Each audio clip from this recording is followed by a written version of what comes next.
Well, greetings everyone, and welcome to CyberCast After Dark. That's right. The kids are in bed.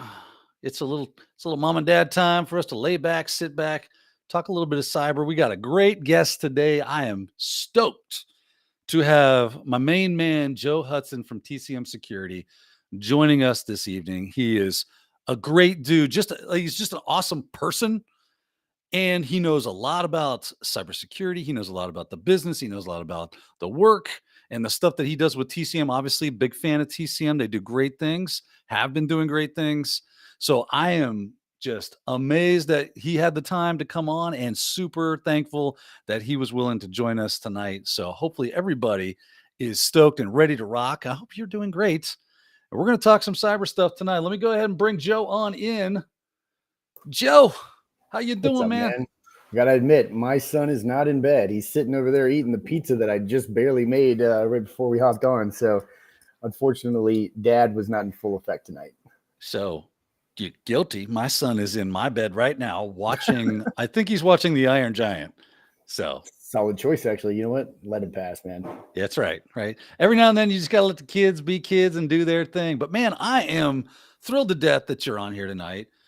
We've talked a couple of times in real life, but every time me and you have gotten together and just kind of gotten into a good conversation about stuff, it always has been fruitful. It always makes me walk away going, that was good. I got stuff to think about, man. I got to roll some junk around upstairs and really kind of ponder this. Cause Joe, man, you get me thinking more philosophical and the deeper meaning behind what we do and why we love this job so much and why we were attracted to it, what makes us want to continue to pursue it. And I'm really happy that you were able to make it tonight, man. How you doing? Thanks, man. This is my time of day that I prefer to have these types of conversations. You know, you talk all day and you hear your voice all day. You need a break, but late night is my time where my brain just does not shut off. And those conversations we had and whatever I said to you probably was a product of 10 p.m. to 2 a.m. lost in thought. Unfortunately, that's just the way it is for me, man. Well, hey, as long as it works, right? We're not going to fight the process. We just go with it. That's us. We are a leaf on the river of life, just floating down, having a great time. And speaking of a river, we talked about this a little bit before we got started. You know, we got a little special event that happens on the CyberCast channels here. And that is when we pull out tonight we get out the martini glass because we have to have, and I've just been going through my Ultra Zero Monster. And this is in my jug right here is that exact drink. And I've never had a martini in my whole life, by the way. Me neither. Never had, it didn't appeal to me. It didn't look good. I'm like, it looks like you're drinking rubbing alcohol with an olive in it. I gotta be way too careful to drink this thing. I have to have way too much balance in my body, figure out which hand to pick it up. And it's like, plus it's like $29. Listen, this is precarious. I have all sorts of equipment right here. And the fact that I have dared to use a martini glass for this, good sir. But that is the case tonight. We are going to finish off the White Monster. And then I'll have to get another case of these things. But what we like to do is we tilt the old microphone and get it right in the right spot. And we get the crack of the. Oh, yeah. Oh, yeah. And it didn't even throw a sling. Like sometimes doing that will sling Monster everywhere. Yep. We got nothing. Now we give it a good pour.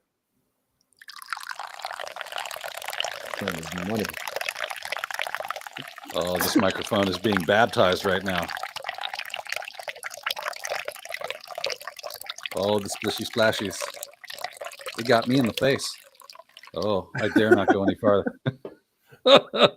Okay, there it is. Whoa, it is on the tip there.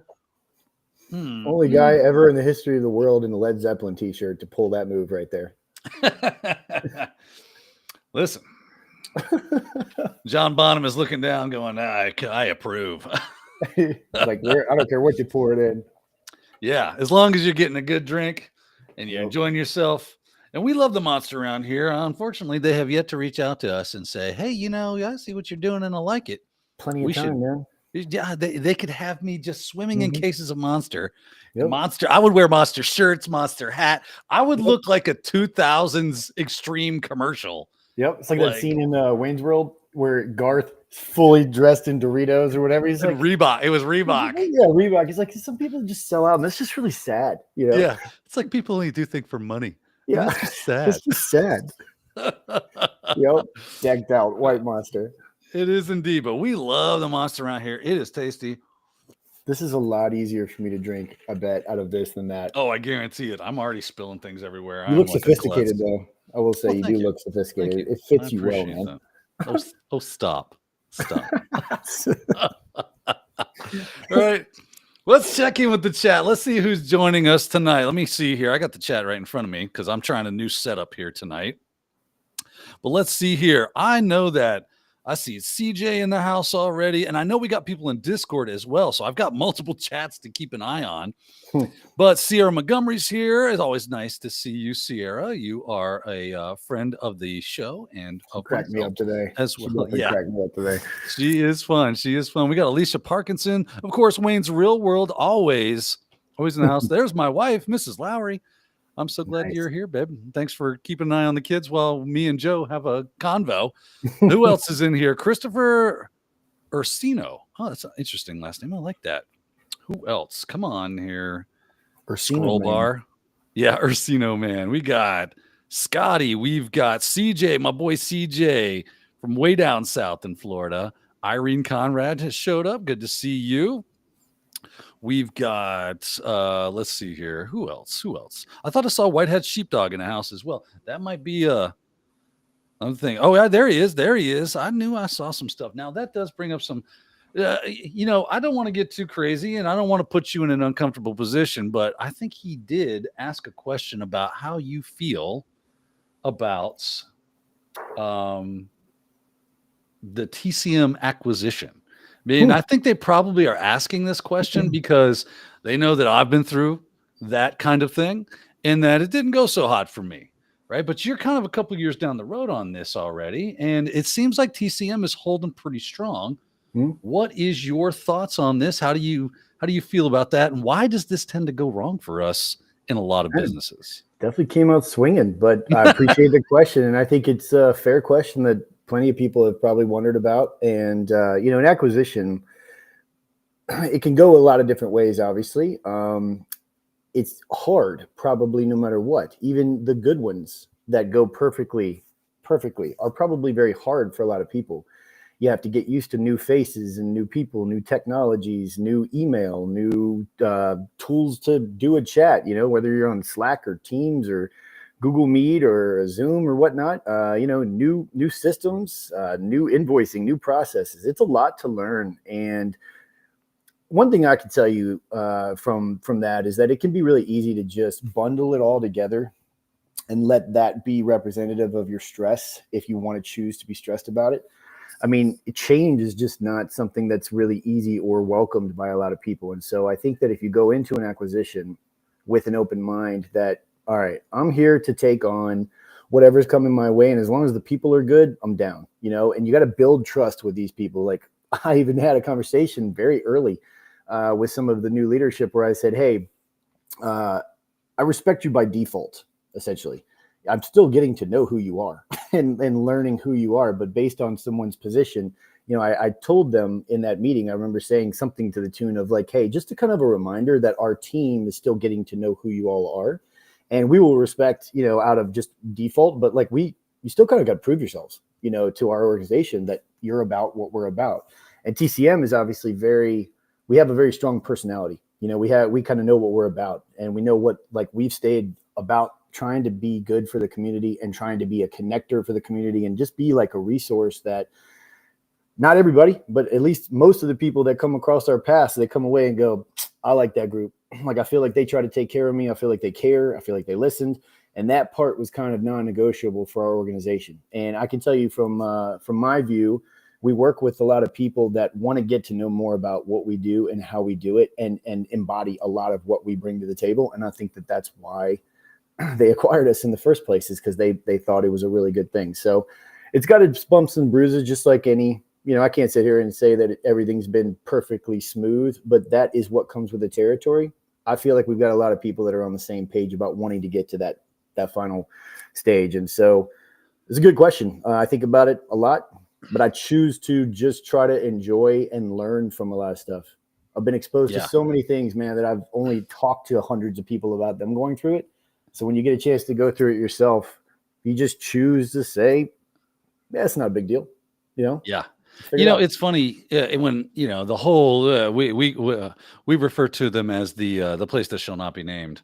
When that all went down, there was a lot of things that kind of tumbled and went wrong with leadership, a lot of change in leadership. And that's when we really started to realize things aren't going as well as we had hoped. And I think that was probably like one of the big signs that's, I don't know why that's doing that. One of the big signs that where we started kind of picking up on maybe something's wrong as we started seeing a lot of change in leadership, a lot of turnover in different departments. And if that's not happening with you, that's a good sign. And I haven't seen anything out of TCM either myself that would indicate that ship has been steered in the wrong course. It just now has a bigger propeller and rudder, and they're going to be able to go faster, stronger, harder. And hopefully that's exactly what happens. And you guys do really great because TCM has been such a good brand for the community, starting with Heath. I remember watching Heath back when he was just a cyber mentor and a little YouTube channel going, I quit my job today and I'm going to go out on my own. I'm going to try to teach stuff. And I'm like, now that I'm sitting here in my own seat going, I identify with this right here. Not that I would ever, Heath he was meteoric success. And for good reason. He's a phenomenal dude. I love Heath. I've had a few times where I got to hang out with Heath, talk with Heath. He's a good guy.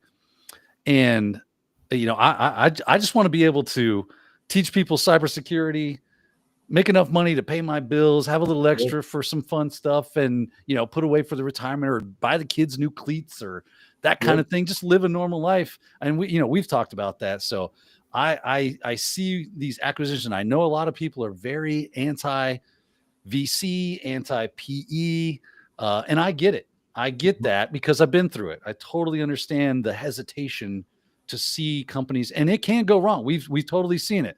Backfires probably more times than not, honestly, for most of the people. Make you gun shy real quick about seeing that happen. I mean, we saw CompTIA not too long ago get acquired, and the good news is that if you make it past the first couple of years and nothing crazy goes on, it's probably means that it's going to be smooth sailing unless somebody comes in and somehow like usurps power and takes over and does something crazy. That means you got good leadership. That means that the people that are backing you are happy with what's going on because they're not getting their fingers involved. So it can be a crazy and a tumultuous time, but if you make it past that big storm of when it all first happens, it's a good indication that things probably going to keep going very well. We haven't seen anything about massive layoffs at TCM. People going on LinkedIn going, "Oh, the TCM PE strikes again." Yep. So I'm glad that has happened. I like to see that you're succeeding over there. We like seeing Heath, doing his Harvard MBA and watching his story continue to unfold. I know, right? Who would have thought Heath would be at Harvard getting an MBA right now? Honestly, I'm not too surprised. Like nothing really surprises me too much with Heath. I think something to know about Heath, a few things. He is the guy that you see on camera. That is the guy. I mean, he's just very predictable in terms of how he's going to operate. I've never seen somebody with his ability to take on so many things in his brain, including stressful things, and just not seem flinched, not seem stressed, and really let the team open up to him. And he just listens, and then he just absorbs it. And then he says like 8 words back that you're like, well, you just rewired my brain real quick on that one. But he's, he's also the type of guy that learns and like grows himself. And I think he reflects a lot more, especially the older he gets. But, he knows some of his mistakes. He looks back on those and he tries to work on them. But the guy's just I don't know anybody else that's really like Heath, to be honest. And I've known him for, I don't know, 7-8 years now at this point. I think of him as a friend first, and my boss second is kind of the way I always say it, but there's no gray area in between it. And I respect him first, really, like as a boss, but he's been incredibly loyal to our team. And I mean, he's certainly got my loyalty. That's awesome, man. I've been a TCM fan, like I said, since day one, since the PNPT was something else. I remember they had a different name for it. I did a video. It was like one of the first videos I did on YouTube was when you guys came out with your first cert. And then you had to change it immediately to PNPT because there was some conflict. But I was like, this is the way, right? This is right. This is good. So I've always been a fan of TCM. And like I said, I'm super happy to see you guys continue to just succeed. Keep rocking and rolling. Keep putting the community first, right? That the success of your clients and everything. And I think that sky's the limit for you guys. So rock and roll. Love that. All right, let's jump in. We got a question. Let's see. I'm going to get your thoughts on this. So last Friday, I did my CyberCast IRL, which comes on at 10 p.m. or 10 a.m. Eastern time on Fridays. And I read this article about how they did this study with like 19,000 people over a course of like 8 months or so on phishing awareness, teaching phishing. Like, this is how you spot a fish. And we all do this, right? We take security awareness training, end user security awareness training, whatever you like to call it. And we learn about phishing. And they found it to be only, in some cases, marginally useful. And then in some other cases, that it was actually detrimental, that people were clicking more fishes because they felt confident that they knew that wasn't a fish and it was catching them, right? So it was an interesting talk. So I came up with an idea based off of IT Pro TV days, stuff that we used to do just for fun. And it's like, maybe the problem isn't necessarily the training, or maybe let me backtrack that. The problem is maybe necessarily training, and what it needs to be, instead of just specifically some sort of training, make it cultural, make it a thing where we all kind of get involved with it. We all are a part of it.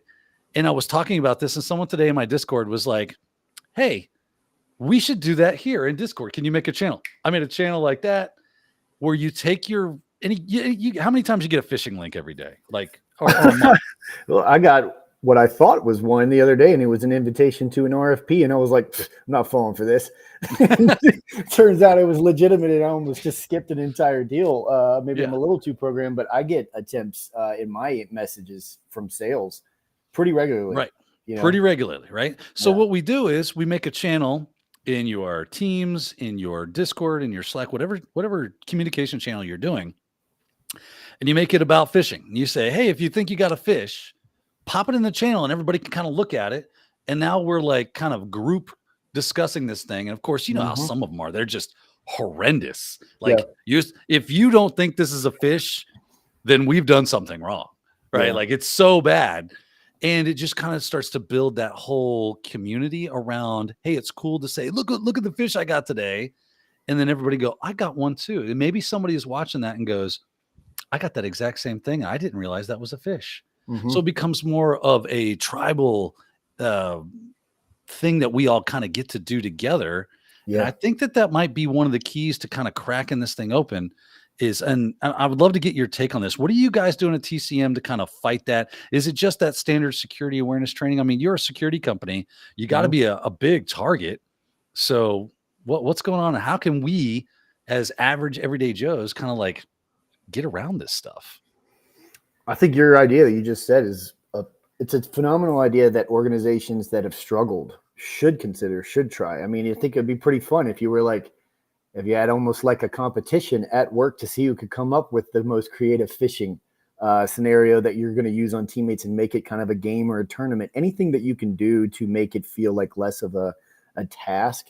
I mean, think about taxes. Like, most of us are probably not doing squat monitoring our taxes or preparing for our taxes until it's tax time, and then we knock it out and it's like, God, I just want to check that off.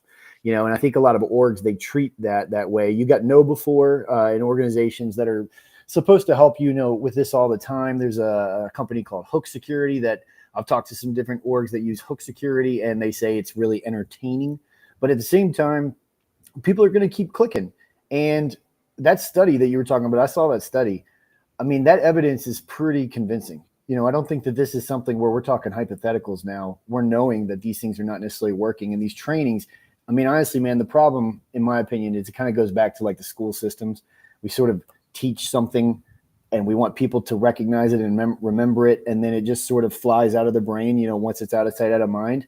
You get an email that's just looks legitimate. It's customized for a small population of people that are more likely to click on it. And that's just human nature. And the thing is, like that example I gave earlier where I'm like, I was so terrified of this thing that I was like, I'm not clicking that thing. And I looked at it, I was like, this looks so boring and plain. I have a process that I go through personally for trying to determine if an email is legitimate or not. But you can also think about it, I guess, too much, like I did then.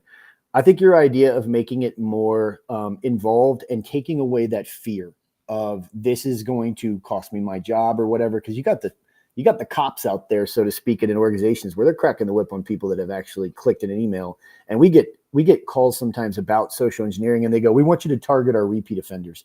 We want you to come up with a campaign, 1 or 2 campaigns, and we want you to target these people and see if they click on it. And that typically is not going to work for your organization as a whole, because if the organization knows that this is a recurring thing, now you're living kind of more in fear. You're less likely to probably report something in a way that you are talking about with your team. I just think that phishing itself is that unsexy thing that everybody keeps kind of not giving enough credit to, but is the primary culprit for why we keep getting popped. And you totally nailed it with that sentence right there. It is how attackers gain. The vast majority of them gain access into systems. They are just fishing their little minds out because they know for a fact someone's going to click this, and it doesn't matter how much access they have, they want it because they can use it, they can pivot around, they can get other access, and who knows what they have access to that they've been over permissioned or whatever the case is, and then they just utilize that, or they just become like an IAB, right? Initial access brokers, and they're just selling accounts to other attackers that have the skills to be able to use that low-level access to gain more and more access by exploiting locally exploitable PrivEsk kind of stuff. So, right, man, we've got to gamify this. We've got to get ahead of it. We can't make a culture of fear around our employees to think I'm going to get in trouble, because that's just going to make them shut down and hope that they can hide and say, well, I didn't know, there's plausible deniability all over this. I'll have to say anything. But that is just continually breeding this problem with cybersecurity that we've had for a long, long time now. And the fix is not coming with the ways that we've been trying. We've got to try something different. At least I think so. Yeah, I agree. It's not working. Right, not working. We got to try something new. Right. If it ain't working, let's take some swings. That idea you talked about, man. I mean, I think many organizations right there, that's beyond improving just phishing. That's improving camaraderie, security awareness in general, and actually taking away that line in between a security team and the fact that security team is useless if you don't do your job security minded as well. If you don't jump on this with us, then there's no point in us even being here as a security team. So the chat is going a little wild. They're debating on whether or not I should get a phishing hat for when we discuss phishing. Yeah, 100%. so what say you put your votes there in the chat or the Discord, and maybe the next time we start talking about fishing, Daniel will have a fishing hat on, and that'll be kind of funny because we named our channel in Discord Fish Farm. Thank you, Roswell UK, for that one. He came up with that excellent thing. Okay, let's see here. We do have more questions for you, specifically about TCM. A lot of great stuff, honestly. Let's see here. I like this question. Alicia Parkinson asks, what is the most underrated course TCM offers that you think more people should learn or look into? I love this question. That is such a good question. I'm going to give 2 answers here. One, soft skills course, I think there are some nuggets in there that are what I would call duh moments. And too many times they're forgotten and overlooked, and people forget these little moves, these little sort of steps or things you can kind of embed into your routine when you're interacting with people, interacting with businesses, trying to reach out to strangers, trying to network. I think that course, and Zach Hill, very familiar, obviously, I'm sure you are with Zach Hill, but in his time here, he got his fingerprints all over everything, and he did a great job, he and Heath, of putting that together. The other one, man, it's tough because I feel like I'm neglecting so many courses here.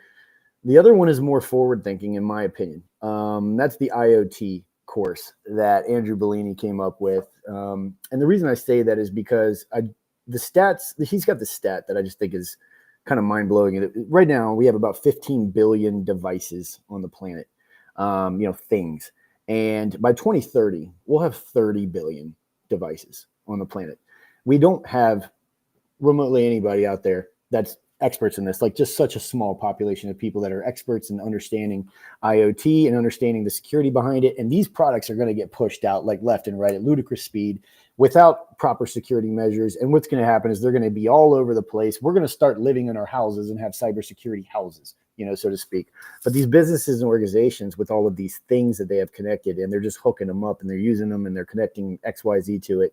I really feel like to get ahead of the curve for a lot of people, if you're looking to break into the field and you don't know where to start, but you like to tinker, IoT is just phenomenal space that I think over the next few years, this is just my opinion, but I think it's definitely going to happen. You'll see a real need for this skill set coming up. And I think it's a great course. And I think Bellini is such an advocate for this space in such just a friendly, inviting way that he makes it so fun. And if I had known it existed when I was growing up and I was a kid, that would have been my dream job. Like if I was ever going to flip over to the other side, it'd probably be something that might be one of the things. I wouldn't mind doing some social engineering, but yeah, I think the IoT and the soft skills, those are two just kind of hidden gems for different reasons.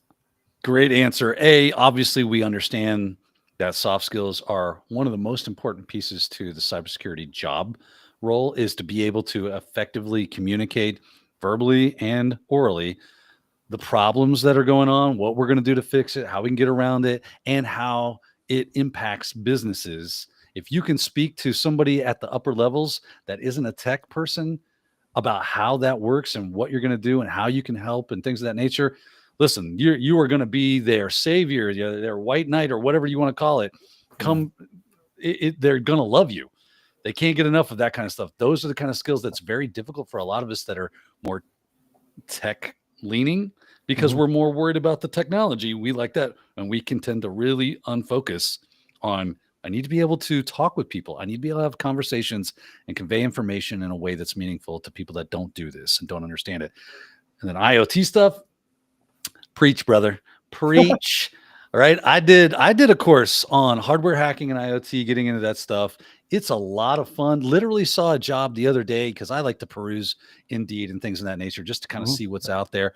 And I was like, I'm tempted to hit apply to this because it was, do you know how to use Binwalk? Do you know how to use a spy? Do you know how to do UARTs and JTags and bus pirates? And I'm like, I am checking boxes at this point. So those jobs do exist and they're really exciting and they're a lot of fun. You got to watch Joe Grand. You got to watch, Matt Brown. You got to watch all these people that are out on YouTube that are doing this stuff. Lots and lots of fun to get it. It will cost you a little bit of money to kind of get into it, but so worth it to learn about how you make those connections and to see your first UART shell pop on your screen. So much fun. So I highly recommend go check out TCM's offering on that as well. Find something. You might very well have found your passion with that you didn't even know existed, because it's that much fun and exciting. Now, that said, Joe, we're about the halfway mark. Can you believe it? I can't believe it's been almost 30 minutes. I know. This is how it goes. Get a nice little tug of the white lightning there. Good phrase. Thank you, sir. Thank you, sir. One of the things I kind of wanted to get with you on the show tonight was we talked a bit about the word commodity. Is cybersecurity, in your opinion, at this point, a commodity? Or is it something real and tangible that we can actually aspire to and attain maybe even one day? What say you, sir? Yeah, man, I think about this a lot. I think I saw the tides changing a bit, a few years ago. Because when I got into the field in 2017, I was very bright eyes. I had no idea what I was getting into. And it took about 2 years for me to really get my footing and feel like I understand this field a lot. Like I understand a whole lot. And I think that that's one thing that recruiters that work with all kinds of companies that they probably don't get enough credit for how much they actually know if they try to learn it. I definitely worked with recruiters and know some recruiters that were in the space for 5 years and they couldn't tell you squat. But the ones that really want to get to know the field, get to know the people, they're asking a ton of questions and they're just enamored by it. And I was absolutely enamored by it. And then after a while, you start to see things popping up that people are trying to start up companies really quick and just create a quick solution. I was staffing pen testers at pen testing companies that they weren't doing any pen testing. And I was getting calls from my candidates from, 6 months later talking. They're like, man, I'm losing all my skills. I don't feel like I've used anything. I haven't done a single pen test since I got here. And that's because we don't do them. And these organizations are not only lying to the customers they're working with, they're not only lying to me about what kind of people they want to do XYZ job, they're lying to themselves. And it's in the name of chasing a buck. I remember staffing up a lot of organizations that they come out right swinging in the first conversation. Like, hey, Joe, our goal is to grow to XYZ number of people. And then probably within 2 to 3 years, we're going to try to flip and try to sell. And it's people that don't necessarily have that background. They just see the dollar opportunity. And then, of course, you have a lot of people that are trying to enter the field simply because they know it pays well. But if you get on LinkedIn right now, and I did this today specifically for this show, I went through to try to figure out how many times. Yeah, it was 36. I scrolled through 100 posts and I didn't comment any. I didn't like any. I just wanted to see. I was taking data. 36 out of those 100 posts that I saw today, just the algorithm on my feed was promoting something, self-promotion or promoting a tool, promoting a service. And it is really all about money in many ways, in my opinion. When you go to places like Vegas and you see how much money is spent on some of these events, people out there spending crazy dollars to get people to come to their happy hour and talk about how they had the best happy hour or drove the fanciest car or whatever it was. I mean, that has nothing to do with cybersecurity. That has nothing to do with making this place better or safer. And at the end of the day, we're all bragging about never winning. We are creating tools that are trying to keep us from losing. We're creating jobs that hopefully help an organization not lose. And this goal of constantly trying to just not lose instead of winning, and winning to me has nothing to do with cybersecurity anymore. It's more about what can you say you've done for a lot of people? What's my status? What's my job? What CVEs did I get? What certifications do I have in my name? It just kind of goes on. And the bottom common denominator for all that is there's a cost. Yeah. And I'm gonna just go ahead and throw it out there that listen, I know a lot of people that you would quote unquote call an influencer, right? I understand that there are people that are quote unquote influencers out there that are absolutely about that. I'm just cert hunting and trying to make myself look like the biggest, baddest fish in the sea. Yeah. So that, there goes fishing again. I got to give that fishing hat. Good job, You gotta get it. by the way. Good choice. TechGrunt put a great AI rendered fishing hat. Every time you say fish, I'm just going to drink. Yeah, it's just a drinking game at this point. A new drinking game for yourself. Right, but there are some really good ones out there, right? We know of them. Obviously, Heath and John Hammond and Jerry Ozier with Simply Cyber and all the others out there that a lot of these people that are watching tonight know and trust, and we don't want to steer them wrong. We don't want to put them in a job and make them think, oh, this is what it is. Unfortunately, those do exist. That is out there, what Joe was talking about, where they just hire you on and then they're like, hey, run this Nessus scan and you're a pen tester. It's like, is that what this? I feel like that's not how this works, right? And so, as a recruiter, how do you find the right organizations and the companies? Is it just listening to the people that you've placed and said, how's it going, and staying on top of that stuff? Is that what a good recruiter does? Is make sure that the job that you help them get, they're happy in, they're fulfilled in what they're doing. They're not just at an organization that's trying to fleece people and tell them they're getting a pen test when they're just getting a Nessus scan report. And then if you do find out that an organization is kind of doing that, do you kind of personally put them on your deny list and go, hey, I'm not going to recruit for them really a whole lot? Like, how does that work? Yeah, well, I definitely can't speak for others. And It's been a couple of years since I was in the recruiting seat, but that definitely was a routine. One rule I kind of came up with back in the day was, I mean, I'm always collecting as much info as possible about organizations that I don't work at. Today, even though I don't recruit, I was still probably 2 conversations reaching out to people. Had a call with a guy today where I said, hey, look, I got a guy I know who's got an offer from your company. It's been a while since I talked to your company. I don't know how good it is. Can you kind of talk to me offline or whatnot, and we can catch up? And got the scoop. But at the same time, you have to take it with a grain of salt. When you get the view or opinion of someone, that's their boxed view, and their boss might suck, whereas everybody else's boss is great. And you have to really talk to, I think, a few people to get some good, reliable data about an organization. But 100% terminated contracts and deals with multiple clients. It wasn't always just, they weren't fulfilling the jobs that they said they were. I mean, there's just some ethical things or some personality differences where you're like, you know what? I can't get excited in my bones to tell this person to go take this job. I talked to so many people, Daniel, out of taking my offers. You get them to the finish line and you're like, man, I'm sorry, like that we went down this path. Like, what's your thoughts? And they're like, well, I'm kind of torn. I'm like, let me get you off the fence on this one, because here's what I've learned since we started this process. And so I think a great recruiter is always going to make the right decision in their heart in the moments that they have the opportunity to do it. And they also are going to chase finding those opportunities to get that sort of clarity for their candidate. Because when you take a step back and you're really looking at, I am holding the keys to someone's path right now. They did not know that this job existed until I contacted them. And now I'm this stranger a week ago that they didn't know my name. And now I'm the person they're thinking of most when they wake up in the morning, because they want to get some feedback about a job that they didn't know existed. And now it's very real. And I don't think most recruiters kind of walk that line. I don't think most people really put themselves in that situation or shoes and humanize the living hell out of the situation that they're in, and then be able to pay that forward to every candidate. Man, it's just really tough to find people that like prioritize it that way. So that's my thoughts on it. Preach. Oh, Pastor Hudson, that was a good sermon. I really enjoyed it today. It filled my heart with gladness because you're right. Like it's too easy. And if you do not think of the people that you, as a recruiter, right, as someone who has reached out to recruiters back when I was trying to get into the business, it is so scary, right? To think, I'm putting my life in your hands. I really hope you can help me. Yep. And if they just treat you like another name in their book that they're just trying to get a payday out of, then that can leave you with a sour taste in your mouth and make you feel like it's never going to happen. You get really discouraged.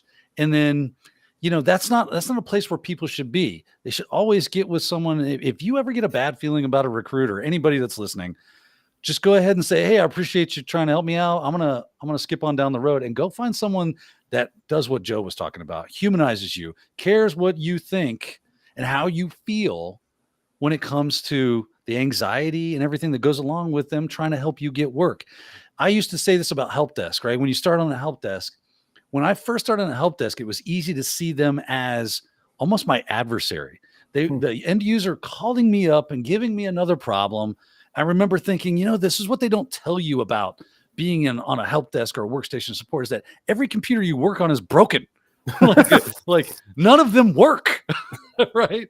And that's a perspective you don't gain until you're sitting in the chair and the phone never stops ringing with someone. And then they're getting pissy about it because they've got a job to do and it's not working. And they just feel like you're trying to get them off the phone.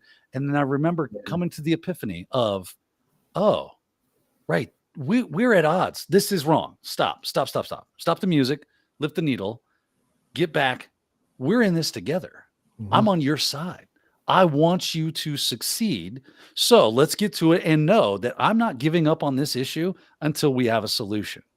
One way or another. If I got to ship you a whole new PC and get it set up for you, get your files off the old one and everything, if that is the solution, know that this guy is in it until that happens.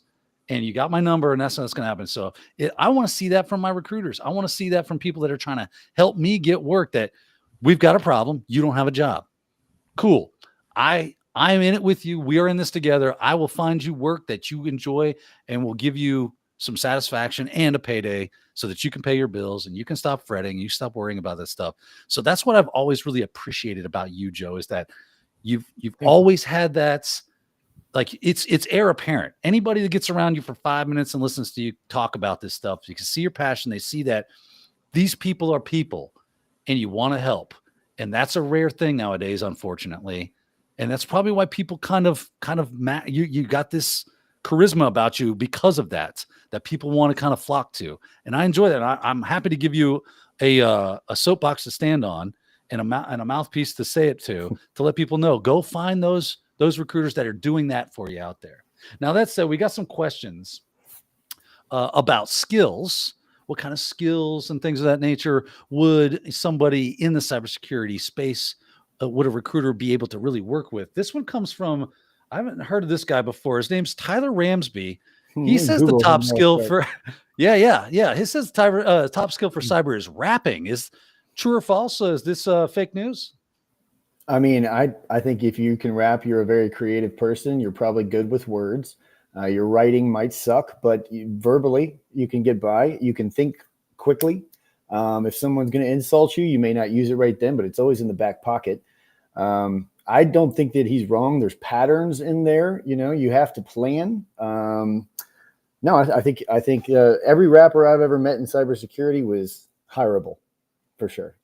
I like it. So there you go, kids. Rap skills, definitely high on the list for pen testing. Thank you, Tyler. A wonderful question for all of us. Sounds like a nice guy. Yeah, he does. Yeah, I got a good feeling about that guy. I think he's going places. I think he'll be all right. All right, now here comes a more serious question. Thank you, Tyler. It's always good to have you in the chat, brother. Good to see you there. This one comes from Taekwon Gong. They ask, can you succeed as a penetration tester without certs? And would the competition be fierce? This is something I really like this question, by the way. I would love to see that certs, cool. Nothing wrong with certs, but they tend to seem to be the linchpin for a lot of people, or at least they believe it is. I want to get your take on this. How important are certifications? Can you make it as someone that doesn't necessarily have all those, OSCPs or PNPTs that are available out there? Can you still get into the field? If so, is it that much more difficult, or is it doable? What do you think?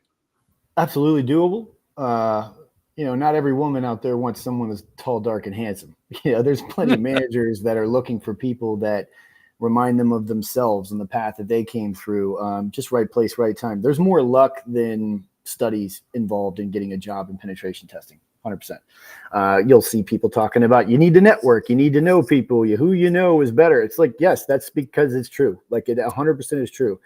From a pen testing standpoint, where I think a lot of folks don't glorify enough is really it kind of depends on what type of pen tester you want to be. Like, if you're going to be in-house at a big company and you're doing one thing all the time, if you're going to be in-house at a small company and you're doing lots of different things, or if you're in the consulting side like TCM and you got to work directly with customers. But reporting and being able to articulate your thoughts, there are different ways that you can demonstrate that in interviews to where you could say, hey, listen, I don't have the certifications, but I can articulate certain things very well. And if you can really practice those and being able to understand how to answer those questions. But certifications are good for keeping things fresh in the brain. They're also good for just feeling successful and like you belong. And sometimes, like, there's this guy, George, that I know. His name is George McPherson. He's here in Charlotte. I think the absolute world of him. He's pretty much the first person I ever talked to in cybersecurity. And he was just kind of getting started and getting rolling. And now I don't know how many he's got, but maybe like 40 certifications. And I asked him, I said, what is the most special certification that you've ever gotten? And he said, you're going to laugh, man, but it's the CEH. And I said, well, why the CEH? He said, because that's the one that got me feeling confident and got me feeling like I belonged here and felt like, yeah, I can do this. And that's a bigger value, in my opinion, for certifications, is to commit to something and to be able to probably fail at it. In fact, I think you're better off failing probably the first time with the way that a lot of these are taught. But to be able to pass it and just hang your hat on it and say, okay, I've got a notch on the belt now, and I have convinced myself that I can actually do this. And now you share a bond with someone else who's already been through it, whether it's good, bad, or ugly. You've got a connector. And if you have other certifications, for example, that you're thinking about getting, that's an excuse to reach out to people. Hey, I saw you had the PNPT. I wanted to figure out if I should spend the money or if it's a waste. You got any feedback? Like, that's a much better way to connect with somebody than saying, hey, here's my resume. Do you have any jobs? But that's an excuse to go out, and now you've got a connector with that person, and now you've got a community, and there's a community that builds around these certifications. But if you get on LinkedIn, man, I mean, you're going to see 50% of the people talking about how important they are because they have SANS times 7x and they're, whatever, or TCM or OSCPs or whatever it is. And then you'll see a bunch of people that don't care at all. 90% of the managers I ever talked to did not give a hoot. They wanted people that are tinkering. They wanted people that could just have a conversation and look you in the eye, that would get on camera and actually you could present to the business. They didn't care about your certs, but they do want to know, do you care about certs? Do you care about studying? Do you care about learning? The certs prove that you're doing it. The certs definitely prove that you're working hard, that you're trying to keep your skills together. And I think there's enough options out there from certification bodies that give everybody a different way to learn. So I'm a big fan of them if they're used and sought after for the right reasons. I hate the fact, though, that this field has become so reliable on certifications to tell us who's qualified before we get to know them, and then relied upon as like a reason why you should hire somebody. I don't think a certification can get you a job. A certification can definitely get your resume put in the good pile for someone to call, and then it's on you from there. Certification is not getting you that job 95% of the time. So yeah, I think that's a great distinction to put out there. Is like a certification could get you a possible interview. That's a great way to get an interview, but it's still up to you to be able to get that job.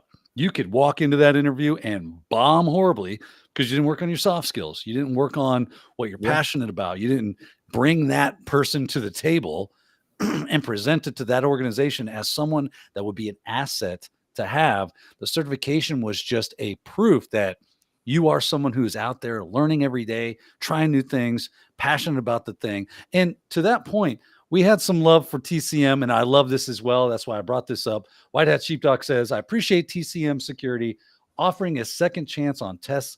Thank you for doing that.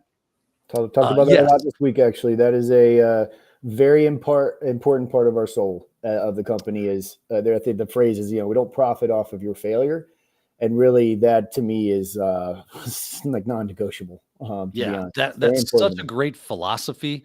And, because we tell people fail forward, but it's really hard to fail forward when you don't have the money to fail forward. When these certifications they're not giving them away, and I will say that based off of what we know about we talked about SANS. If you want to go to SANS route, you can do that. And that is going to run you a little bit of cash. That's another thing I liked about things like TCM and their PNPT and all the other certifications that you guys offer. They are reasonably priced, very competitively. And I like that. The fact that you give a second chance with that purchase price makes it even much more like competitive. Like, you're killing it, right? This is the way to go. I want to be able to go sit in that exam booth without the fear of failing. I just want to see, do I know this information? If I don't, cool. I can see where I know it's heir apparent, right? When you get in there and you failed at something, you go, man, that AD stuff really roasted me. I got to go do some work in the woodshed, and then I'm going to come back. I'm going to take this sucker again, and I'm going to slay it. Absolutely. Because you know exactly where it was. That's the way it should be working. Again, like you guys said, we don't want to profit on your failure. We want to see you succeed. We want to see you do well. We want you to get the PNPT and tell everybody you had such a phenomenal experience that your friends are like, well, sign me up. I want to go do that. Right. And not only that, but you actually learn things that were pertinent to the job that helps you get in that good pile, got you in front of somebody that you could show that passion to and go, man, I just love this stuff. And I would love to be a part of your organization and do good things for you and help your security. I mean, how is this a bad plan, right? It's a great plan. And it's definitely something that I kind of think in my head, but I don't say it, is when someone says they're going to take one of our certs, I kind of want to be like, cool, good luck. Hope you fail, because I want you to learn. You're going to learn better if you have to go another round, if you have to really dive into your mistakes. Right. I used to tell that to my students all the time when I was teaching. I tell it to my son all the time. Listen, it's okay if you get this wrong. I promise you, you're not going to remember this question unless you actually had to address it again. And then if you had to address it again, you're going to probably be better off for it. So Yeah, I won't tell anybody. I said, yeah, I hope they fail. But in my mind, I'm like, I hope you fail once and pass the second time, because I think you're going to be better off. All right. We got one from Alicia Parkinson. This is a very interesting question and kind of pertinent to some of the things we were just discussing. Hmm. And this one is, Joe, how would you approach getting into cyber if you were doing it today with all the noise that exists on LinkedIn and influencers? How do you stand apart? How do you put your hand up a little bit higher from the crowd out there to try to get into this business if you were starting from fresh today? Love the question. And I think it's incredibly relevant to, the biggest problem that we're seeing with cyber. But I'm going to refer to my friend Jesse Johnson on this one. Jesse Johnson, I met early on when he was changing careers, and he just threw himself into the gauntlet without worrying about failing, without worrying about getting ignored. If he got a negative message, he understood that that's just part of life, and he opened himself up for that. And the guy just threw himself into a community of people that were like-minded and sort of had that, it was the Simply Cyber community that he really threw himself into. And Jerry has built such a welcoming community of people that are just trying to find their path. So like, cool, you play the tuba? Let's go, man. Like you can currently be a musician and have no idea with cybersecurity. Become part of our community so that we can, educate you. And TCM, I'd like to think, is very much the same way. But Jesse threw himself in there, and he started interacting with people, reaching out to people on LinkedIn, making some posts, sharing things. He started up a study group for Security Plus to help him get through and learn the Security Plus, and he invited people in. These are things that most people are not willing to do because they're going to overthink it. I'm probably the same way. Most of us are not really confident like that. But if you can just embrace the fact that this field is always moving, it's crazy changing. You can't buy into what you're scrolling through on LinkedIn way too much. I think a lot of the negativity gets centralized and just stands out. It shines brighter than it should, unfortunately. But if you go through 100 posts, I bet you'll see 5 or 6 that are negative. 50 to 70 are going to be really positive, and the others just information. But those 5 are going to stand out. And so try to ignore that noise. If you can't get over that hump, surround yourself with people that are good for your energy, that are going to remind you that you can do this. Surround yourself with people that you're going to hear that you're going to get encouragement from. Even if it's 1 person, 2 people, 3 people. Find some other folks that are struggling in this field. But if you have certain goals, for example, certain organizations, like you're like, hey, I want to work at Microsoft. Don't just start pinging people at Microsoft and go, how do I get a job there? Do some research on the people and their journeys in Microsoft. Make some connections with people that you can see are commenting on their posts, etc. Comment with them. Make your name familiar. I've talked to multiple people for sure that I can tell you they're just positive on LinkedIn. So they get the time of day from me or from other people, including hiring managers that just see that they are being very positive and spreading good vibes on LinkedIn. And so they reach out to me or someone else about, can we maybe talk to them about a job? That stuff happens. And so I think that you try to control your identity of who you want to be on LinkedIn, because LinkedIn is kind of sucks sometimes now when you're seeing all this influencing and stuff in your face, but that's also a me problem. Like if I have a problem with it, that's my problem. Figure out who you want to be on LinkedIn, and don't worry about like what other people are going to think, because they don't know you anyways. 99% of the people in there, they're going to have no idea who you are. So if you look like a goober to them, well, it's their call.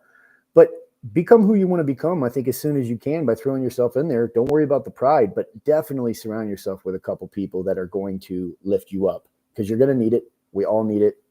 We all step in that imposter syndrome world, and it can be deafening. But I think it's very important to have 1 or 2 people that can remind you, no, man, you kick ass. Like, get back out there and do it again. So that's my thoughts there. Love that. Love that.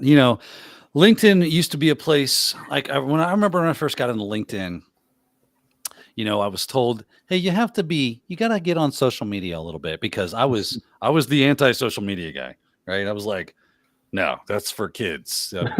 I'm not a child. I don't have time for social media. That's not this guy. And honestly, to this day, it's still like a bit of a struggle for me to be kind of like on social media a lot. And then of course, you bounce around, you go to the Twitter, you go to Facebook, you go to this place, you go to that place. And then I find LinkedIn and I go, oh, this is interesting. Okay. It's not so bad. It's all about business and things of that nature. And it was really cool when I first kind of bopped in there. It was quieter. People just had interesting things to share about their business. And then when I figured out that I could manipulate the algorithm to just give me cybersecurity stuff, that was great, because then I just started seeing all this great stuff. And people are like, hey, I was Yep. working on this today and I was working on that today. I was like, oh, I didn't know that even was a thing. Let me write that down. Let me go look and research. It was this great thing. And then the influencing thing kind of got a hold of it. And then, of course, LinkedIn tries to combat that with their algorithmic, swords or whatever you want to call it, Yeah. their defense. And of course, they make a horrible missteps on how that works and just ruins everybody, because now you can't get anything for weeks on end. It's a big hot Right. mess at this point. Yeah. Right? It's become a dumpster fire. And Kind of has. it's kind of has. unfortunate, because it was Mhm. a place where I could tell people, yes, just go into LinkedIn, start posting things that don't try to be an influencer. I had one person ask me, are you telling me I need to go out there and become an influencer? I'm like, absolutely not. Avoid that. That is not your goal, Avoid right? that. You say Avoid that. no. Do not do that. What you Mhm. want to do is you want to get out there and you want to be a voice that is someone who is genuine, that is someone that is showing what they're doing, what they're passionate about, what they're interested in, and they're giving it to the community that they're a part of. And now they may have just joined this community, but that's totally fine. Mhm. It was a great place to go do that. I think it still can be. You got to deal with the fact that it's not going to show it to anybody at this point, at least not immediately. It's going to kind of drip out over time. So it makes it much more difficult for people to see that stuff. But eventually, I think even now with its algorithmic changes, you can still start to find your people. You can still start to find those that are out there.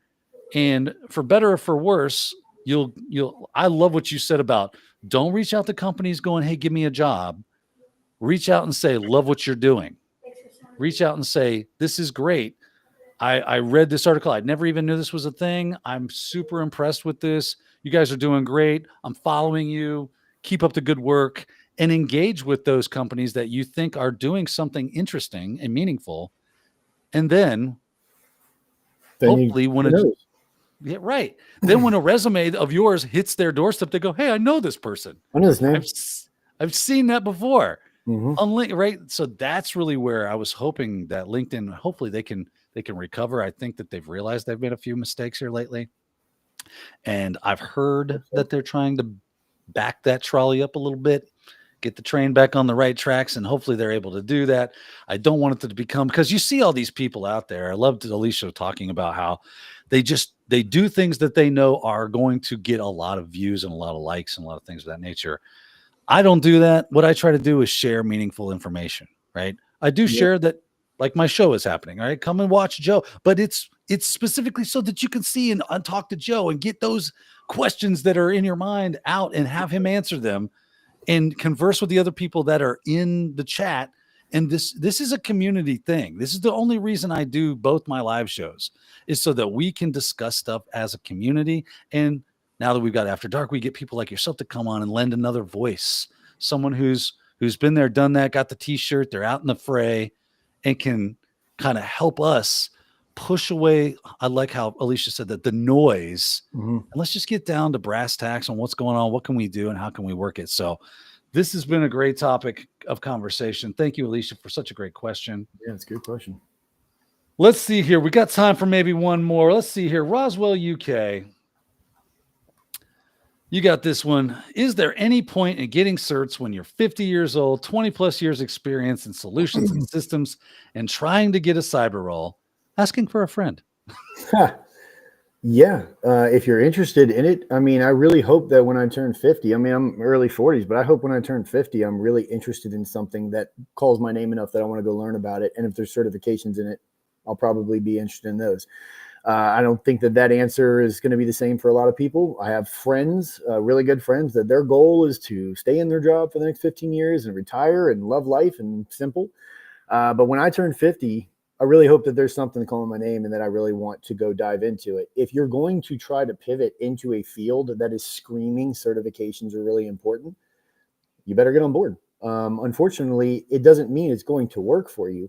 But if you don't try, you're guaranteed going to have a lower percentage chance. It doesn't mean you can't get a job with somebody that you know, or get lucky and have a good conversation with a random hiring manager in an elevator and get stuck on floor 34.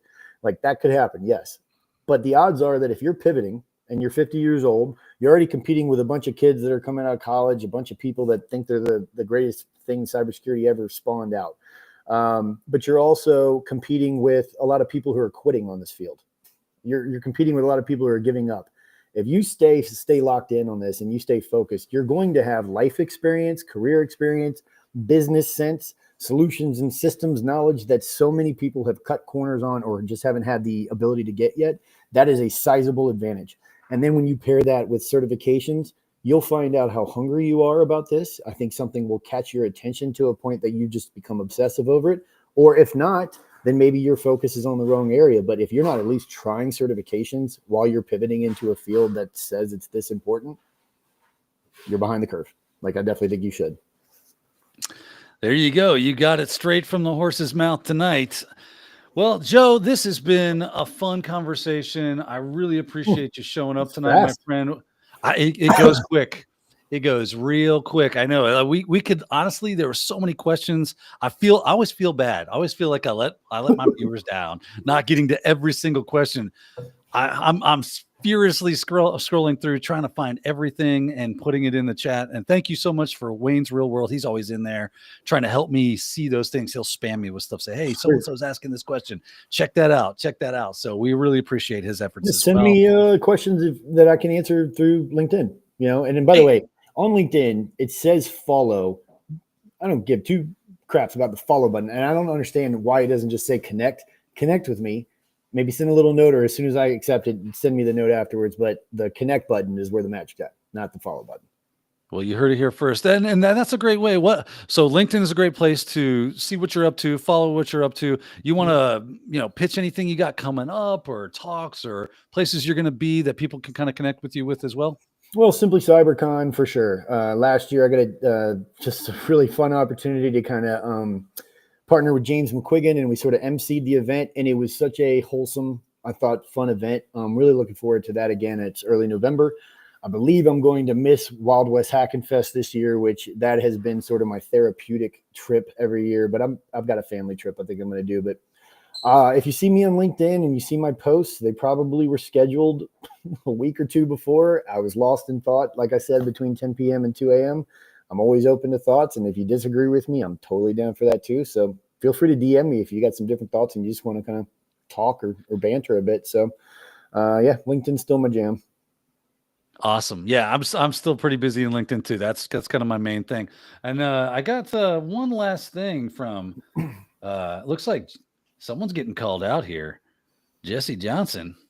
Where is the He's song? Supposed to be making his jam. That's right. That was awesome, by the way. Yeah, did you start this whole thing, by the way? Was it you that started this? So I send Jerry. I make a lot of music. I write every night almost for a little bit. And sometimes it's just for me, and the world will never see it. But there are sometimes I make little verses and I'll send them to Jerry. And he'll be like the only person I send it to or whatever. And so when I made this little 30-second verse, put it up and tagged him and said, all right, you're up next. And he texted me a couple of days later, like the next day, and was like, how do you get this little app to do the video thing? I was like, wait a minute, are you actually recording something right now? And so I thought that was amazingly special. And then Tyler absolutely slaughtered his track. That was a beautiful verse, actually. Yeah, it was awesome. Tagging Jesse. So Jesse and we have a song that we want to do together called Open to Work that I wrote. And this is one of the most special songs I've probably ever written in my mind, because I was thinking specifically about people I've connected with on LinkedIn and knowing my background. So I'm eager to hear Jesse's verse. And I can't wait. And I'll give him a pass because he's a great, great human being, but only for like another couple of days. And then I'm going to start tagging him as well. You better get at it, Jesse. You hear what's going on, son? It's coming, the thunder. Mm-hmm. But great stuff. And Tyler, thanks for bringing that up. You did a phenomenal job with your what's that, recall or retort track. It was great. You did, man, dude is super talented. And thanks for stopping by, Tyler, as well. Look forward to having Tyler on CyberCast After Dark, and not too much longer. That's a good dude. He is on the schedule, so I'm looking forward to having him in the hot seat as well. Joe, you are the man, sir. Thank you so much. We went a little over time, but I think it was absolutely worth it. You are a friend to CyberCast and our community, as well as Simply Cyber and everybody else out there. We appreciate you. Can't wait to have you on again. And we definitely got to get this scheduled for another one because this was a lot of fun. That said, everyone, thanks for joining us tonight. And until next time, you know what to do.